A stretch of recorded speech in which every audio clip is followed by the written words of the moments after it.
D K Shivakumar ಅವರು ಕಟ್ಟ ಕಾಂಗ್ರೆಸ್ಸಿಗರು, ಇದೆಲ್ಲ ಕೂಡ ಮಾಧ್ಯಮದ ಊಹಾಪೋಹ.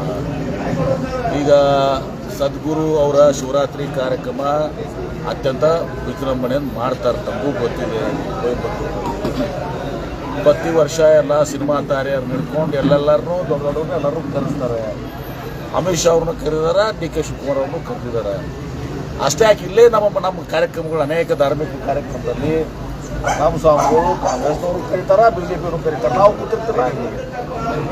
ಹೀಗಾಗಿ ಆ ಕಾರ್ಯಕ್ರಮಕ್ಕೆ ಆಹ್ವಾನಿಸಿದಾಗ ಏನು ಪೊಲಿಟಿಕಲ್ BJP ಪಾರ್ಟಿ ಫಂಕ್ಷನ್ ಅಲ್ಲ, ಈಶಾ ಫೌಂಡೇಶನ್ದು ಶಿವರಾತ್ರಿ ಕಾರ್ಯಕ್ರಮ.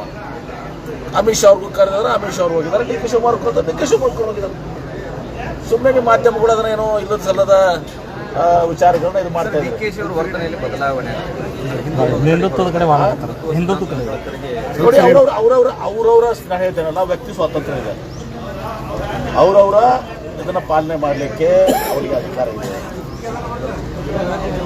ಪ್ರಜಾಪ್ರಭುತ್ವದಲ್ಲಿ, ಸಂವಿಧಾನದಲ್ಲಿ ಜೈನರಿಗೆ ಅವ್ರದ್ದು ಮಾಡುವಂಥದ್ದಿದೆ, ಸಿಖ್ಖರಿಗೆ ಅವ್ರು ಮಾಡುವಂಥದ್ದಿದೆ, ಲಿಂಗಾಯತರಿಗೆ ನಮಗೆ ಮಾಡೋದಿದೆ, ಹಿಂದೂಗಳಿಗೂ ನಮಗೆ ಮಾಡೋದಿದೆ.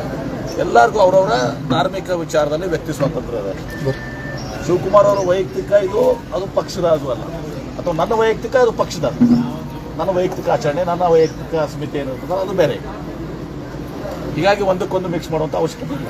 ಪಕ್ಷದ ಸಿದ್ಧಾಂತಗಳಿಗೆ ಪಕ್ಷ ಸಿದ್ಧಾಂತದ ಅದಿರ್ತದೆ. ಈಗ ಪಕ್ಷದ ಶಿವಕುಮಾರ್ ಹಿಂದೂಗಳಲ್ವಾ? ಹಿಂದೂಗಳು ಹೌದೋ ಇಲ್ಲೋ?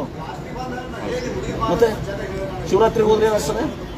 ಪಕ್ಷ ಸಿದ್ಧಾಂತ ಇರುತ್ತೆ, ಅಥವಾ ಶಿವರಾತ್ರಿ ಮಾಡೋದು. ನಾನು ಶಿವರಾತ್ರಿಗೆ ಹೋಗಿಲ್ವಾ? ಶಿವನ ಲಿಂಗದ ಗುಡಿಗೆ 770 ಲಿಂಗದ ಗುಡಿಗೆ ಹೋಗಿದ್ದೀವಿ. ಅಲ್ಲಿ ನಮ್ಮ ಬಸಂತ್ ಕುಮಾರ್ ಪಾಟೀಲ್ರದ್ದು ಶಿವಗಿರಿಗೂ ಹೋಗಿದ್ದೀವಿ. ಅಲ್ಲ, ಅಮಿತ್ ಶಾ ಅವರೆಲ್ಲ ಬಂದಿದ್ರು. ಏನು ತಪ್ಪಿದೆ? ಈಗ ಎಷ್ಟೋ ಕಾರ್ಯಕ್ರಮದಲ್ಲಿ ನಾವು ಕಾಂಗ್ರೆಸ್ನವರು ಕೂಡಿರೋಬೇಕಲ್ಲ, ಸ್ವಾಮಿಗಳು ಕರೀತಾರೆ, ಅನೇಕ ಕಾರ್ಯಕ್ರಮಗಳನ್ನ ನಮ್ಮನ್ನು ಕರೀತಾರೆ, ಅವರು ಕರೀತಾರೆ. ಮತ್ತೆ ಸಿಎಂ ರಾಹುಲ್ ಗಾಂಧಿ ಅವರ ಬಗ್ಗೆ ಟೀಕಾ ಪ್ರಹಾರಗಳು ಮಾಡಿದ್ರು ಸರ್ಕಾರದ ಇದೇ ಜಗ್ಗಿ ಅವರ ಕಾರ್ಯಕ್ರಮದಲ್ಲಿ ನೋಡಿ, ಅದು ಜಗ್ಗಿ ವಾಸುದೇವ್ ಅವರು ಇದು ಒಂದು ಭಾಗ. ಇಲ್ಲಿ ಇರುವಂಥ ಕಾರ್ಯಕ್ರಮ ಶಿವರಾತ್ರಿ ಕಾರ್ಯಕ್ರಮ. ಶಿವರಾತ್ರಿ ಕಾರ್ಯಕ್ರಮಕ್ಕೆ ಇವತ್ತು ಅವ್ರು ಹೋಗಿದ್ದಾರೆ.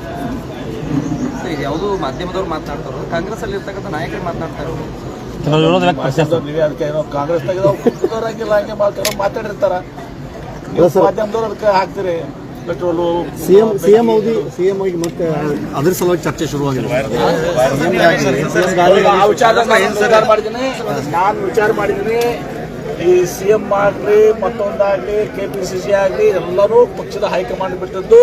ಇದ್ರ ಬಗ್ಗೆ ನಾನು ಪ್ರತ್ಯೇಕ ಮಾಡಬಾರ್ದು ಅಂತ ಒಂದು ದಿಟ್ಟ ನಿರ್ವಹಣೆ ತಗೊಂಡಿದ್ದೀನಿ. ಮೊನ್ನೆ ಬೆಂಗಳೂರಲ್ಲಿ ಹೇಳಿದ್ರಿ, ನಿಮಗೂ ಹೇಳ್ತೀನಿ, ಸುಮ್ಮನೆ ನಿಮ್ಮ ಟೈಮ್ ವೇಸ್ಟ್ ಮಾಡ್ಕೊಬೇಡ್ರಿ, ಆ ಬಗ್ಗೆ ಪ್ರಶ್ನೆ ಕೇಳಬೇಡ್ರಿ, ನಾವು ಉತ್ತರ ಕೊಡೋದು.